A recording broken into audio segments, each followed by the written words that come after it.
as you can see, the title of today is Financial Planning and Parkinson's Disease, Needs, Challenges, and Solutions. And I'm first going to be talking about what you need to think about before you do your financial planning and before you do your legal planning. It's really important to do a lot of steps before you go see the other professionals, and we'll talk about how to find professionals to guide you during my talk. So this is what I'm going to go over with you today. I hope to go over with you today. Parkinson's patient's needs. What does the patient need? What is the care partner's needs? How to plan for your future with, this is really, really important, you at the center of all decisions and solutions. It's about you. Life is really about you. So this is going to be an important thing for you to listen for this afternoon. The challenges that are real and the challenges that you can expect. The options for support, there are many. Some legal tools, some resources for you and for your family members in the community and throughout the United States.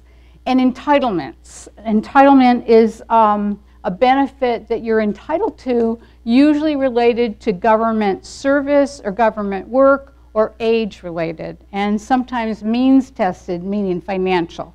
So we're going to talk about those as well. So I first want to talk about geriatric care managers to you, and there's a website there, and there's resources that you can find at the end of this presentation, which I know you have copies of. But a care manager, a professional geriatric care manager, is somebody with an advanced degree, usually in social work, counseling, psychology, gerontology, and nursing. And they're usually people that already have had a career and then really want to work with families dealing with aging-related issues, either as an advocate or a consultant or ongoing support. So that's what care managers do. And I've been doing that for 30 years, and I'm very involved nationally. So if you have a family member in another area in California or another area in the United States, I can find a resource for you, or you can go to that website, caremanager.org, and find a consultant to work with you. They'll lead you to people that'll find answers for you. So where do you begin in this process of looking at planning for your future? Financial planning is got to be based on your values. And this is the first question I ask all my clients, whether they're a geriatric care management client or a counseling client, whether they're 25 years old or they're 85 years old. What gives your life meaning and value? I want you to think about that for just a few minutes. What gives your life meaning and value? What do you enjoy about your life? What's been important to you? And that's what you're going to want to weave into all the decisions you make, whether you have Parkinson's disease or not. Doesn't matter. This is a very, very important question for you to ask yourself and hold on to that answer. So how do you plan to keep meaning and purpose in your life as your ability changes due to progressive illness such as Parkinson's, or it could be another illness as well? How can you still keep an aspect of your passion in your life? You know, suppose you were a painter and no longer can paint, but you enjoy art. So you want to get yourself to an art gallery. Maybe you were a musician and you can't play that instrument, but you can enjoy listening to it. You never want to give up your passion to the last day you're on this earth. My mother is 90. She's had a stroke. She's in a small board and care, and she's on hospice. She's really at the end of her life. And I went yesterday to see her, and she's singing Christmas carols, drinking coffee out of a straw, has makeup on, and is fully dressed. You know, that feels good to me. With people that are nice to her, like a home, not a hospital. So, you know, that's a little bit of her passion, is being in family. So she's in a care setting, but it's family. It feels like family. And I always leave there seeing her with a smile on my face, knowing she's in a good place, even though she can't do a lot for herself anymore. So that's an example. I suppose maybe you have enjoyed being active in sporting, but you can't do it anymore. Can you still go watch that sporting event? Can you talk to other people about that sporting event? You might not be able to do something, but you want to keep that interest alive because it has fed you for a long time, whatever it is. Travel. There's a lot of people that travel whether they have a disability or not. And then once you can't travel, can you listen to travel logs? Can you watch or go to lectures on travel?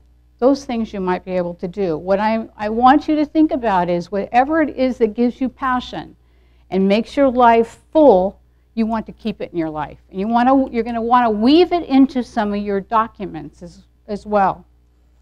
And you never want to give up hope. When anyone first gets a diagnosis of a progressive illness, it's like, oh no, what do we do now? Don't give up. Life is going to be different. And maybe now you know a little bit more about what to expect.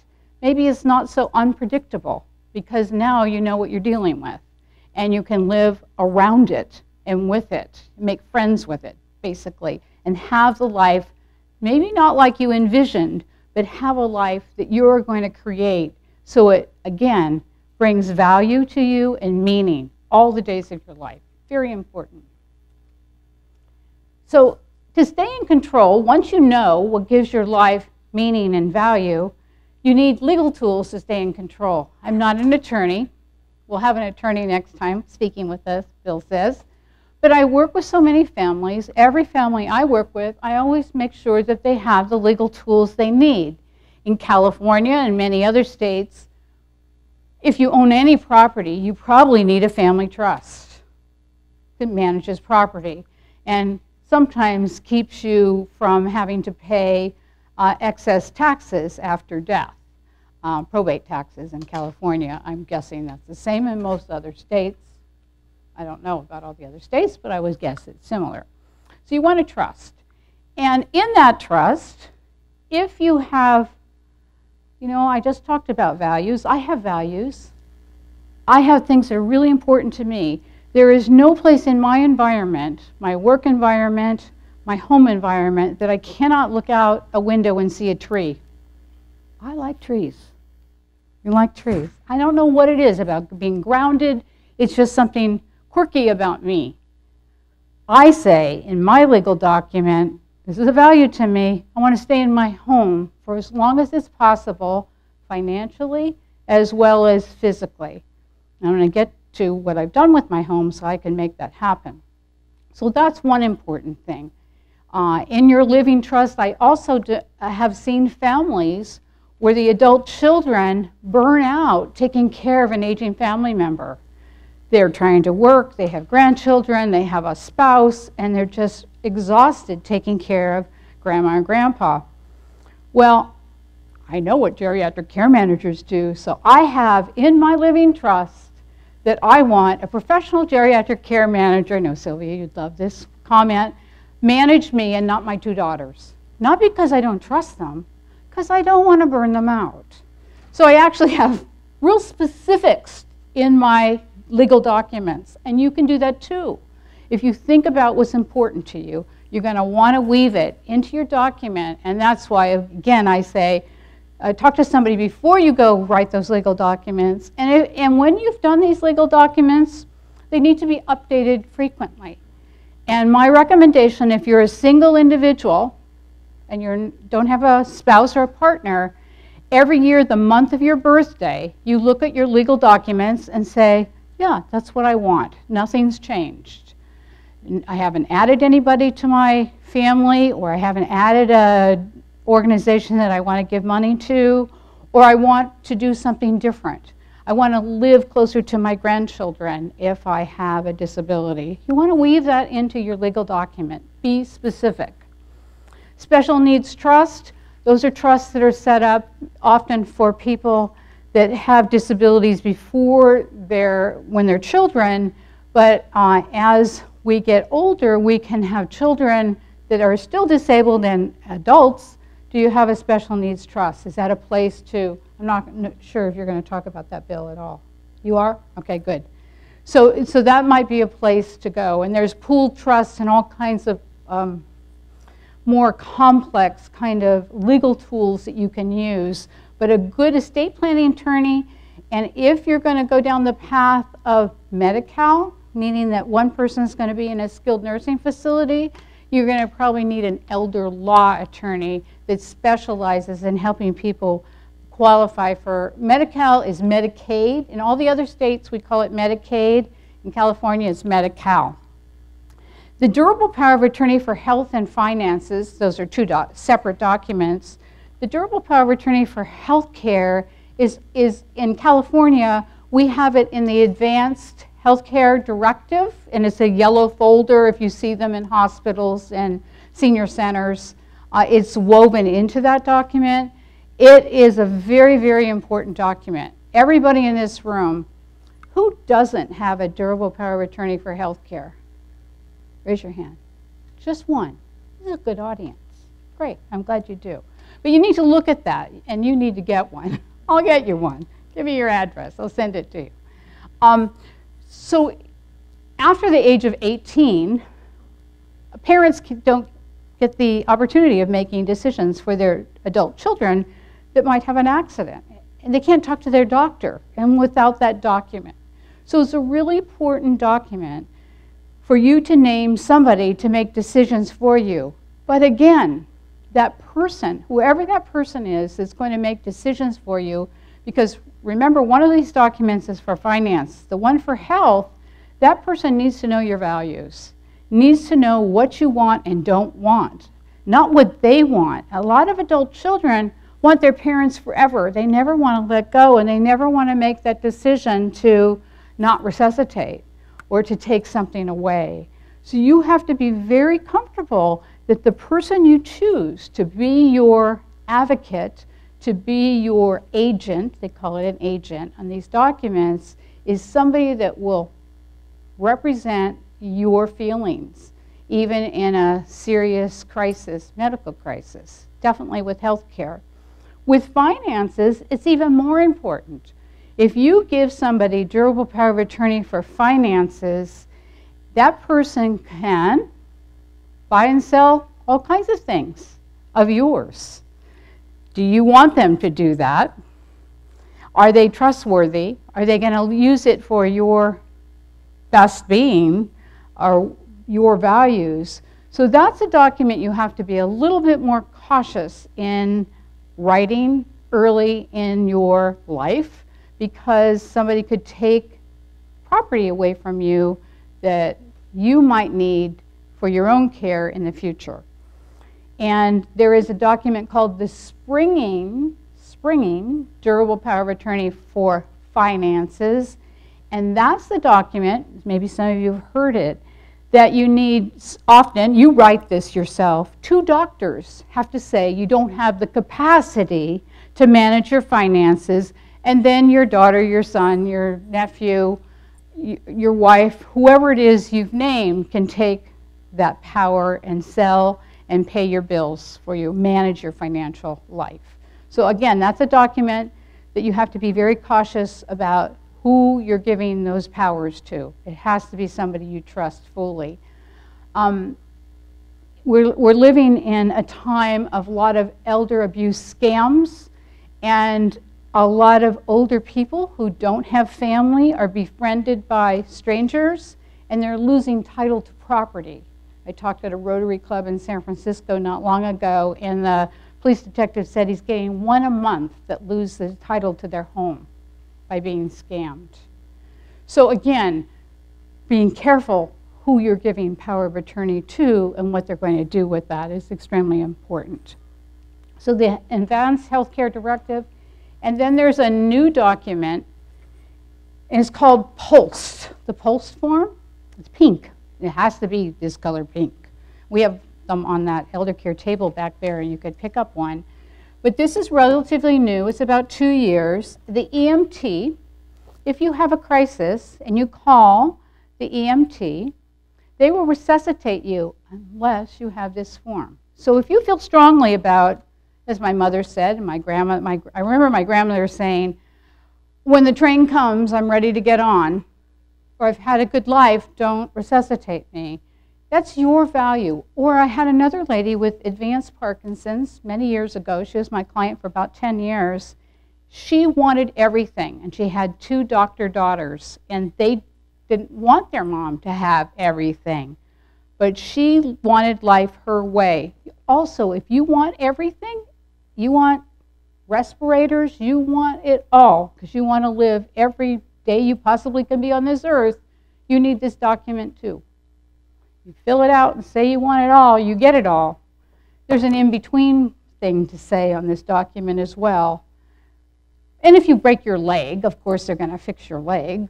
It's just if you have an incident that's going to cause you to die, you won't be resuscitated, basically.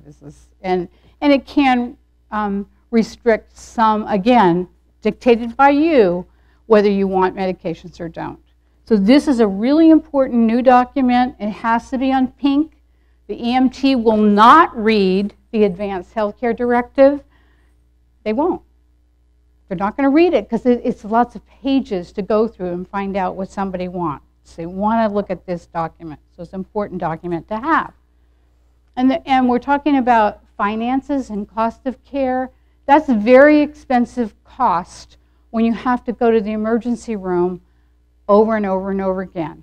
For my mom, who has respiratory distress, she's on hospice, so we don't have to do going to the emergency room every time she struggles breathing. We just make her more comfortable, and she's doing really well.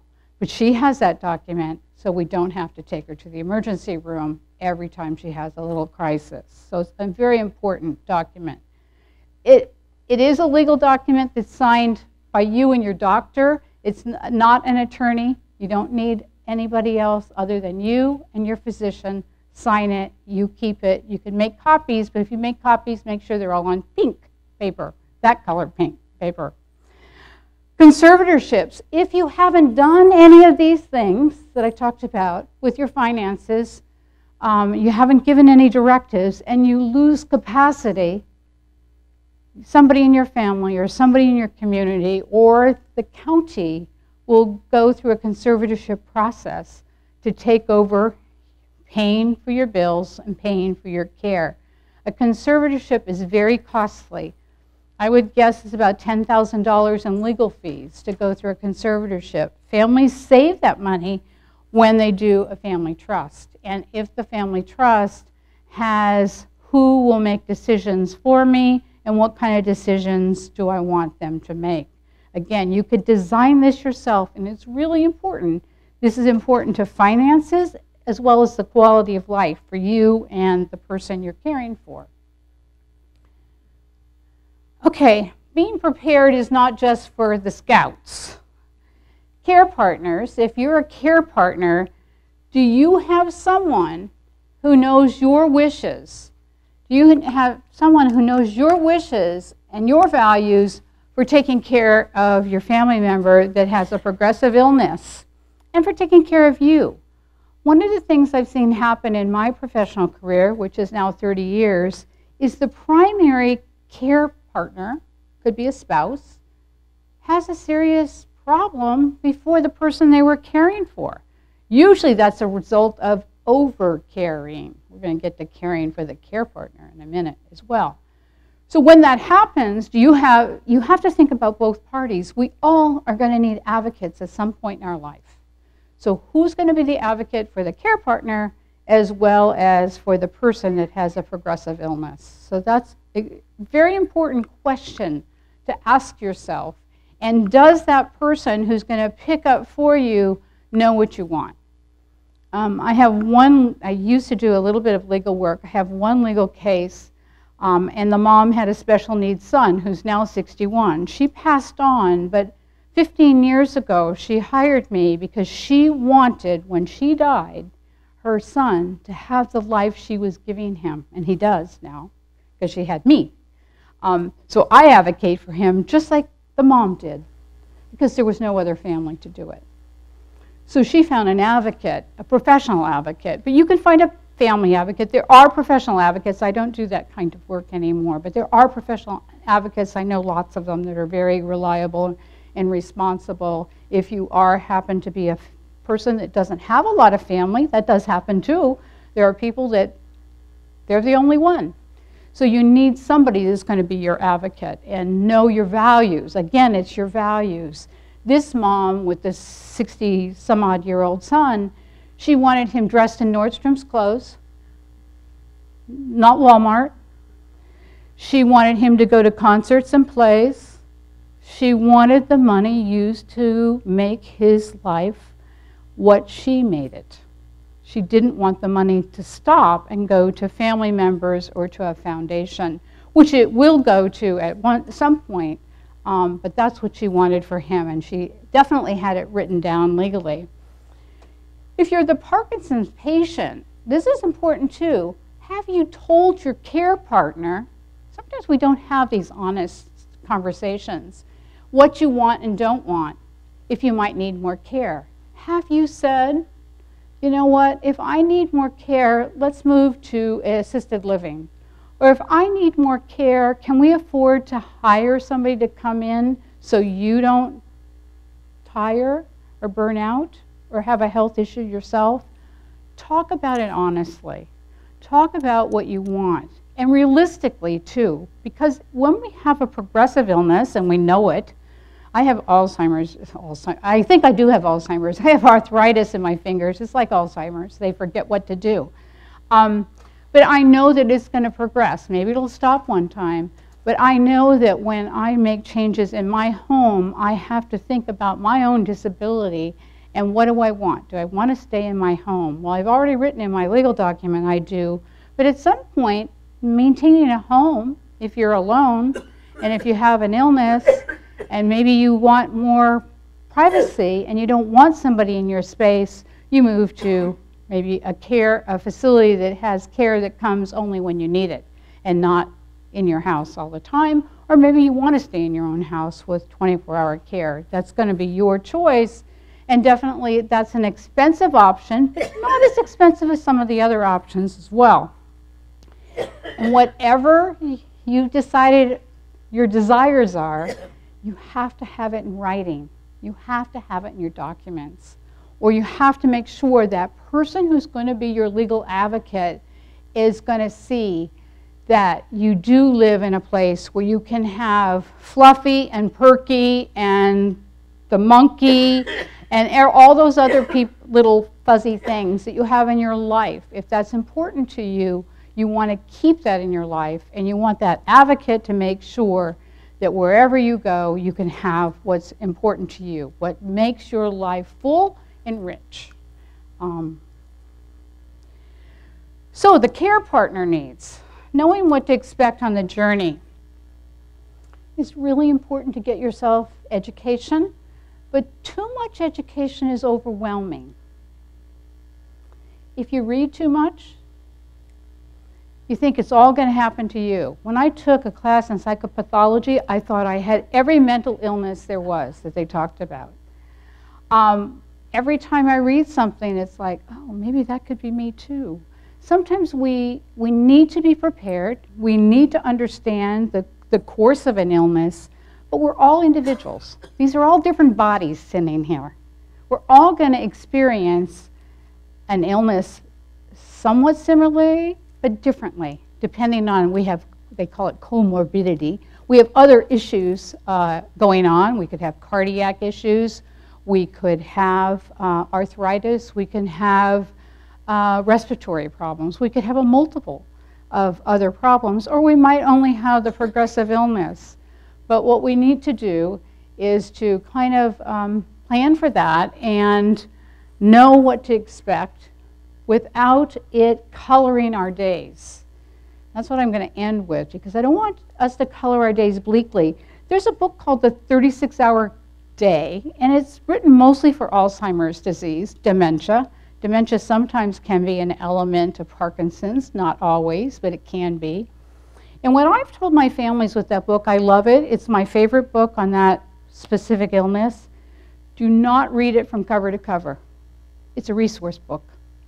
Don't read about combative behaviors, because you'll be expecting that and you might not ever see it. Don't read about incontinence, because you might not. My mother is 90 on hospice in aborted care, the end of her life, she's not incontinent. If I had, so there's lots of things you don't need to worry about. Don't read all the worries until you have to. Know that it is progressive. Get yourself education, but be careful with too much education. I was talking to somebody earlier that has a medical background. Mine is kind of a little bit mixed with medical and social work, but you know so much, you expect sometimes the worst when it doesn't happen. So you're worrying for nothing. What we want to do is have a quality life and a good life, and we don't want to color it with a dark crayon. For the care partner, emotional support. When you get a diagnosis like Parkinson's or Alzheimer's or anything, even cancer, you first are overwhelmed because your vision of how life was going to be for you is now jolted.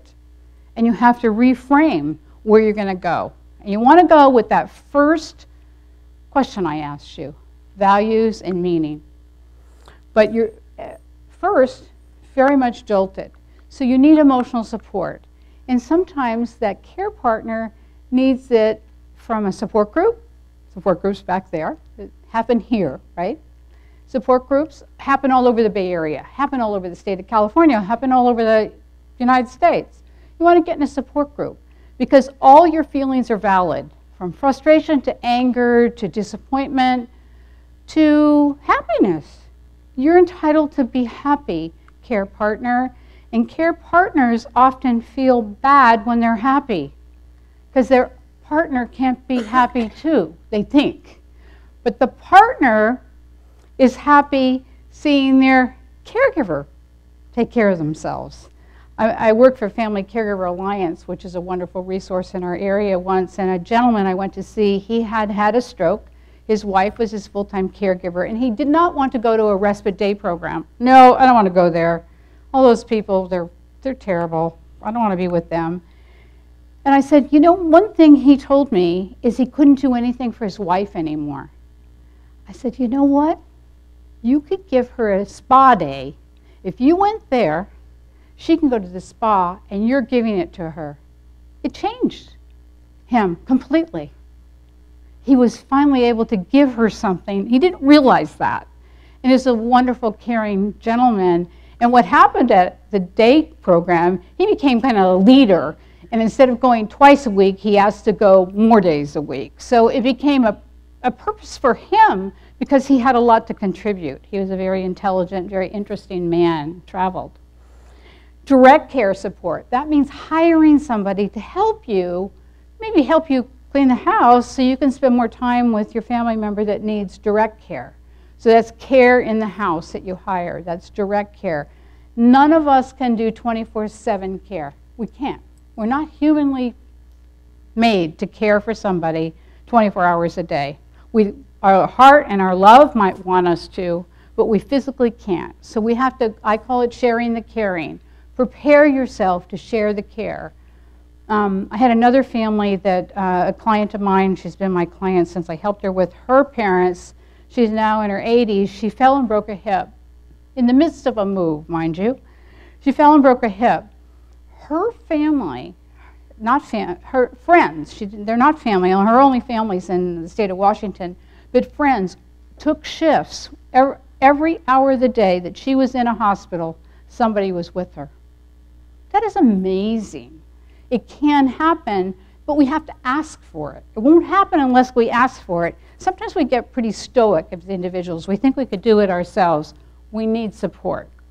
So that's the extended family support. And sometimes it's bringing in adult children as well. Resources, both financial and community. I'm going to talk to you. I'm going to watch my time because I'm a storyteller. So somebody's got to tell me time.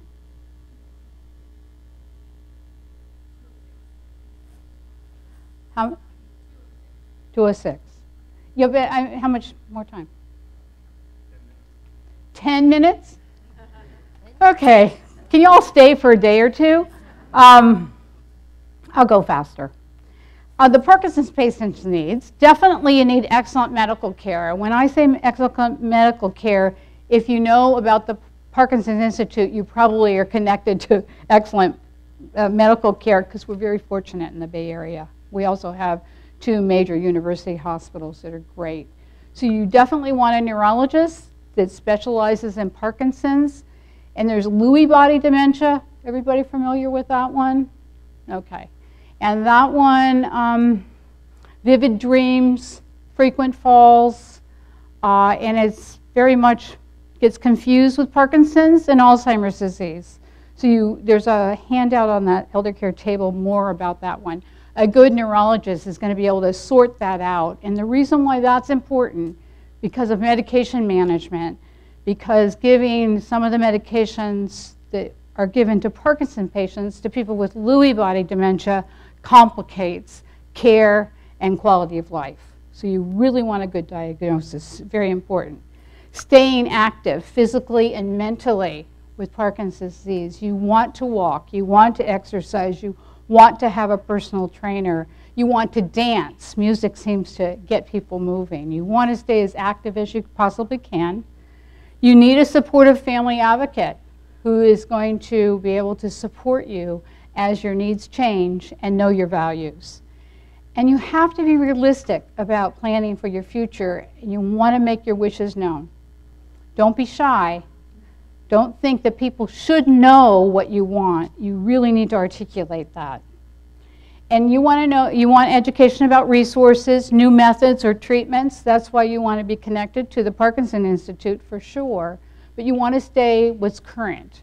What kind of treatments, surgeries, medications are we uncovering to deal with this disease process? Environment conducive to changing mobility, universal design. And when my husband and I remodeled our home, we have all levers in our home, no knobs. We have wide doorways. The shower has glass blocks. There's no, you can get a wheelchair into that shower. And there's 2 shower heads and one's handheld. So if you're doing any remodeling, make sure it's universally designed. If you're working with a designer or architect, make sure that it's going to accommodate your changing needs. We are going to have changing needs as our bodies age, whether we have Parkinson's disease or not. So universal design. Explore housing alternatives. What outside of my home is available that could provide the quality of life I want and meet my physical needs, my emotional needs, and take me through the process. So you want to explore all the housing options, all the retirement options. And do I want to live in this community, or do I want to live in Woodland Hills or Portland, Oregon near my daughters? What do I want to do? You want to explore the options now while you can. So what are the challenges? They're the unknowns, your attitude and your stamina. Attitude is important. If you always have had a positive attitude, it's going to help you get through any type of challenge in your life. Medical challenge, emotional challenge, losses, anything. Attitude is important. Stamina, we get tired. We get tired, we're on medications, we're just exhausted a lot. Especially the care partner, lots of stamina loss. Options for housing and care is a challenge. There's an emotional roller coaster of feeling fine one day and kind of depressed and down the next day. Learn how to deal with that. Ask your doctor for help. There are medications that actually help with depression, and they work, and they don't have to be overwhelming. The doctors usually only give you a small dose anyway. Finances and insurance, that definitely is a challenge. Bill's going to talk more about that. Mobility and speech. As Parkinson's progresses, those are both issues that become difficult for the care partner and the person with Alzheimer's and Parkinson's disease. Definitely, I'm going to talk about some resources. Healthcare, medication management, applying for entitlements, home retrofitting, family conflicts, and care provider support. Those are all challenges that there are options for and solutions, and they'll be different for everybody in this room. But they're out there. Family conflict on non-support. I wanted to take you through this simple little exercise because a lot of us don't know how to ask for help. Sometimes we're not specific enough. We say, I need help, but not what kind of help. I need help taking Dad to medical appointments. I need help cleaning my house. I need help paying the bills. We have to be specific. We have to start with something specific. But sometimes it's just that family members aren't sharing. And I could give an example of a brother of mine. I have 3. Does everybody have one of those brothers? Ah, you do. Or those sisters? Anyway, so, okay, Mom really loves visits or to talk to us. And so the fact is, Mom loves visits and Mom loves to chat with her 4 children. And I can't do it all. I'm working full-time. So this is the impact on first, the fact is Mom loves visitors. The impact is I can't do it. I cannot do that all the time. So respect, I have to show some respect to my brother. Understand you have serious back problems and you take medications that prevent you from driving early in the morning and late in the day. My request is, could you get somebody to drive you to see Mom on Tuesdays and Fridays? See how specific that is? And I said what the fact was. I said the impact on me. I respected my brother, that he has some problems, why he can't visit as often as he should. I shouldn't say should, but I'd like him to. And then I make a request. And that can happen. You can take any kind of little scenario through that. I did this for my staff, and somebody said, oh, my 23-year-old son, his bathroom is a mess. So the fact is, your bathroom is supporting germs growing throughout our house. It really is an impact on us because we can't even walk by your bathroom. It's so terrible. And I respect you're going to college and working really hard for a goal, but I want you to clean the bathroom twice a month. She said she used it. I don't know if it's going to work. I have to report that back to you later. But this is an interesting technique to use when you want some support from family and you don't know how to ask for it. That respect part really helps make it successful. Housing choices, your current home, remodeling it, retrofitting it, technology, emergency response systems to fall monitors. Technology is expanding daily to help us stay safe and in our own homes and be independent. Moving for support or for environment. Sometimes you want to move because it's just easier to move. And maybe you want to downsize as well, and that's going to give you some cash resources that Bill will tell you what to do with. To pay for care in the future as well, too. So that's sometimes an option. Assisted living, large assisted livings that have 3 levels of care to very small. Costs in the Bay Area low, probably $2,500 to $10,000 a month. Skilled care is much more expensive, starts probably private pay around $6,000 a month. And my mother was paying $10,000 a month in skilled care. And then there Medi-Cal government support for this kind of living comes with Medi-Cal, and that's only in skilled nursing. And if you're a spousal couple looking at skilled nursing, you really need to see an elder law attorney quickly to help qualify you for that coverage, if that's your choice to live in skilled nursing because you have limited funds, and it's somewhere around like $109,000, and lots of things are exempt, like houses and cars and other pieces of property. So that's a tricky maneuver legally. So if you're looking at that as a couple, skilled nursing, or for another family member, you definitely want to see an elder law attorney that specializes in Medi-Cal planning. Okay, so home care, hiring somebody in your home. I have a newsletter that tells you questions to ask when you're looking for an agency. So if you're looking for an agency, there's some really good questions to ask, whether you're the employer or they're the employer, and how they screen and who they have leading and supervising. So there's there's a newsletter over on the Eldercare table for you on that. Insurance to have if you hire private care. If you have private care, you don't want to get yourself sued, so you definitely want to have good liability insurance, and you want to have workers' compensation insurance. Usually, you just tell your homeowner's insurance agent, and they put a rider on that to cover the amount of care you're hiring. You also want to pay all taxes. If you don't pay taxes and think you're going to do a 1099 employee, you're going to report what you've paid to the government. And if you don't do that, or you don't withhold taxes, lots of bookkeepers would help you do this. But if you don't withhold taxes, you could be penalized, and that means you would have to pay all the taxes, not just half of the Social Security. You would have to pay it all. So you got to be very careful in hiring privately. You have to be very careful when you hire on the internet. I caution against not doing that. Better to hire somebody that worked for your next door neighbor or your Aunt Susie than hire from the internet. There are a couple of internet sites that are fairly new that say they're doing background checks, but there was a caregiver that we didn't we didn't reassign because, not because he did anything wrong, but he was making suggestions that were medical, and you can't do that. You know, you're not a medical provider.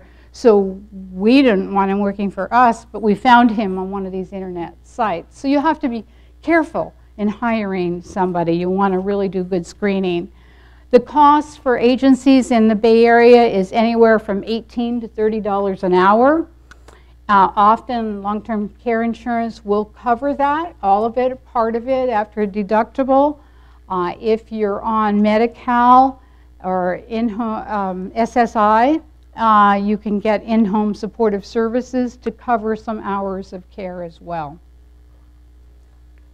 Technology, again, is changing. There's voice amplifiers, Chatterbox. There wasn't Chatterbox when I had my client that had advanced Parkinson's, and she had such wonderful stories, and it was so hard for me to hear her. But there's Chatterbox, there's iPads and computers for communicating now. The Jitterbug is a cell phone that's really easy to use. And there are smartphones that are a little bit more complicated. My grandchildren could do them better than I can, but I guess as the younger you are, the smarter the phone is, but I don't know that. The phone company has free phones for anybody with any disabilities, including movement or low volume voices. Medication dispensers that dispense medication timely and ring bells. Emergency response systems with or without fall detection. That's a big concern of care partners, that they go out to some function and the person they're caring for might fall. And so that's a new system of keeping everybody a little bit safer. Alarms for motion detection at night. And more technology, again, is developing all the time. So again, a care manager can connect you with what's right for you. So the resources that I wanted to talk about quickly, entitlements. Benefitscheckup.org is actually my favorite website. It's a government website. It's secure. And that website, you put in all your information. You're actually going to put your Social Security number in there, and who you've worked for, and what, if you've been a veteran or not. You put it all in. I did it a few years ago before I was so old. And now that I'm so old, I would qualify for more. But when I did it a few years ago, I was really surprised. I qualified for past the national parks. So it could be VA benefits, big benefit, VA benefit, aid and attendant benefit. Most of you should know that if anybody that needs care has served during wartime, any war, including Vietnam and Korea, any war, not in the war, but served during those times, they're eligible for about $1,600 a month for care, for in-home care or assisted living. And that goes to my mother would be eligible once you're less than $90,000 in assets, because she's the widow of my dad who served during World War II. So widows and widowers are also eligible. A lot of people don't know that for that benefit. It's a big benefit. It really does help. High cap insurance counselors and senior information, that phone number, 1-800-510-2020, works throughout the whole state of California. If you're in Santa Cruz, if you're in Ukiah, San Diego, you call that same phone number and you get senior information in your area and say, you know what, I heard this lady at the Parkinson's Institute and she talked about some emergency response system. That's the place, if you don't have a care manager nearby, that can say, oh, I'll send you a list of the emergency response systems that serve our area. So senior information is a great phone number to memorize and know.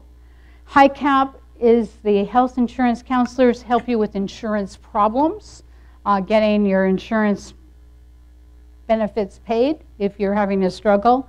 Elder law attorney, if you're looking for an elder law attorney, you heard me talk about how important they are. That's their website. Family Caregiver Alliance, that's their website.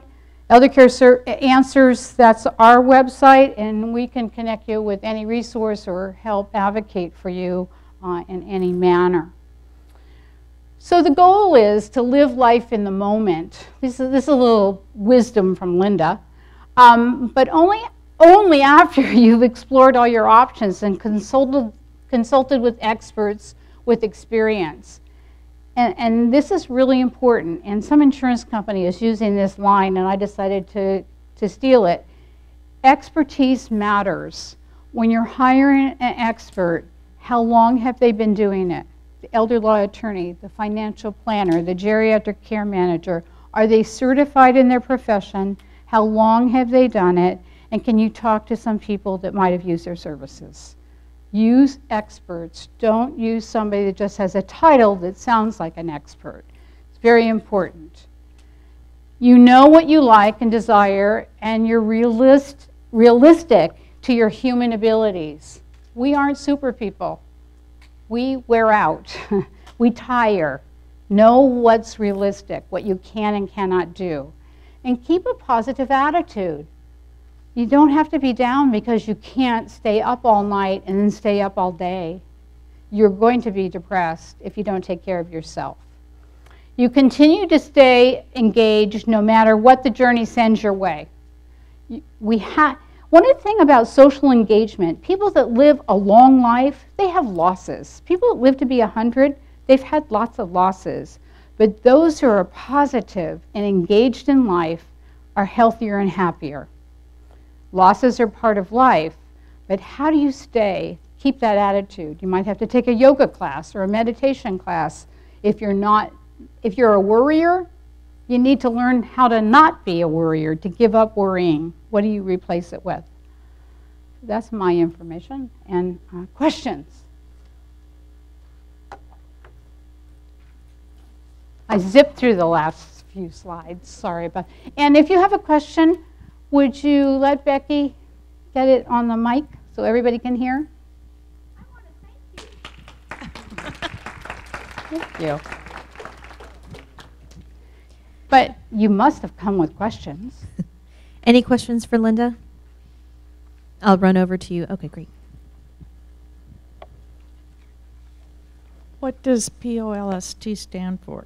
Pulse. Physician's order for life-sustaining treatment. And it's on a pink piece of paper. You could all take one home. I have lots of them. So you have a copy. Physician. It was the do not resuscitate order. Remember that from a long time ago? DNR. This replaced it, the DNR.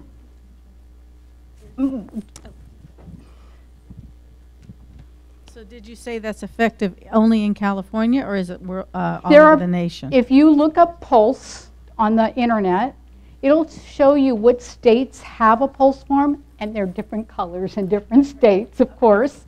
And not all states have them. Some states have a do not resuscitate. Is there a particular place in the home where EMT or somebody would look for this pulse? The Pulse form. Is there a place in the home where the EMT would look for it? Some people put it on the back of their front door, and some people put it on their refrigerator. I have one of those new stainless steel refrigerators that magnets don't stick to. So somebody said you could tape it on there, put it in a plastic sleeve and tape it there. How about the Vial of Life?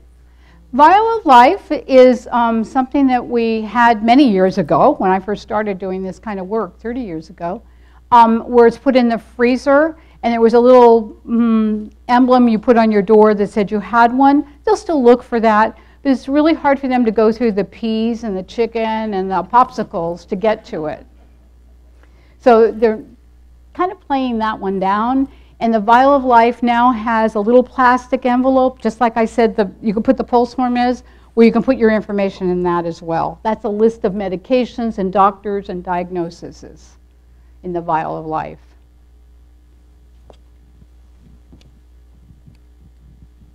So in Marin County, closer, in Marin County, they've started an automated EMT form, which I think is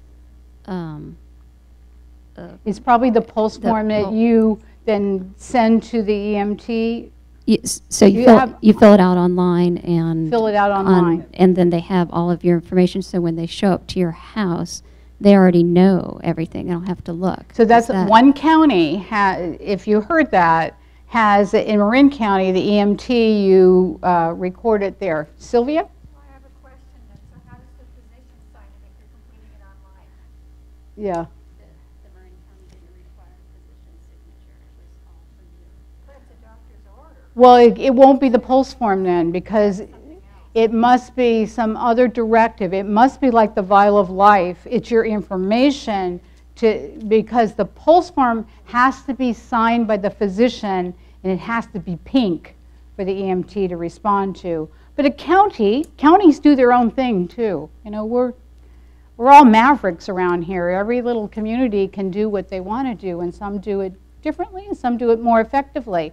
The other thing is somebody told me that was a volunteer for Meals on Wheels, make sure you have a light on your house number because it's really hard on dark, rainy days for those volunteers to find you. Well, likewise for the EMT to find you. And I want to say one other thing about the pulse form. When the EMTs come to get you, You want to get, the form goes with you to the emergency room. Get it back from them before you go home. I'll repeat that. Or another trick I have is now when I go to the doctor with my clients to complete a pulse form, I have them sign and complete more than one, so that if we don't get one back, we still have one. yeah, and you can always take the one that's signed in pink and make pink copies of that one. Sylvia is a care manager that works with us at Eldercare. And we often, It's a lot of work to get it completed. You don't want to lose it. you don't want to lose it once it goes to the ER. And you want to always have a current list of medications. Update that.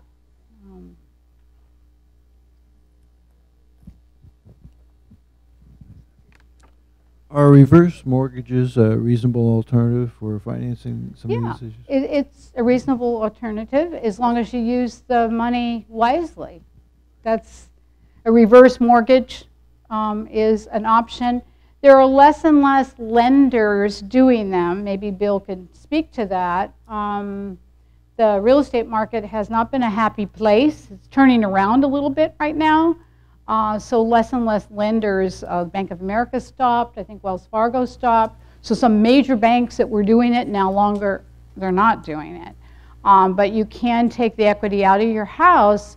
You just want to make sure you're using it for care and not for fun, or somebody is wrongly using the equity out of your house, and so you don't have any equity for your care. I was working with a couple of financial planners doing like a reverse mortgage, but it can only be used for insurance, taxes, and care.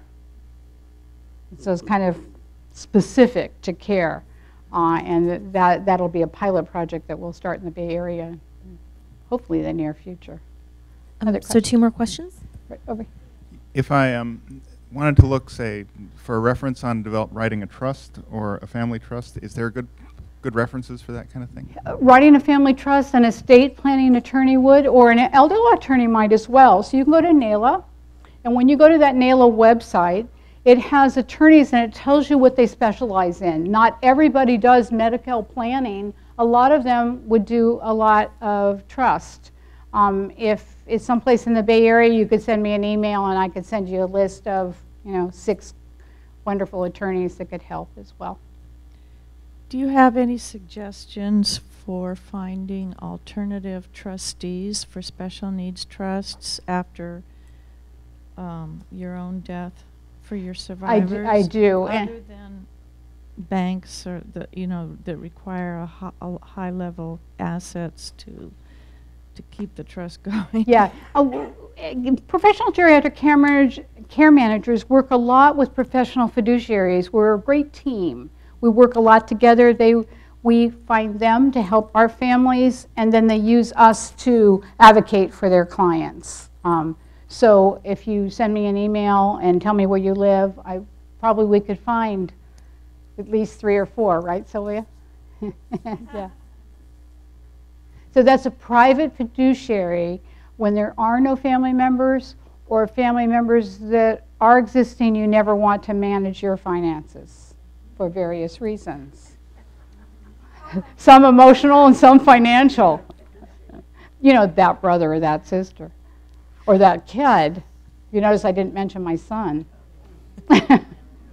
We all have families like that. Sure. Okay, so why don't we give Linda a round of applause. Thank you so much for your presentation.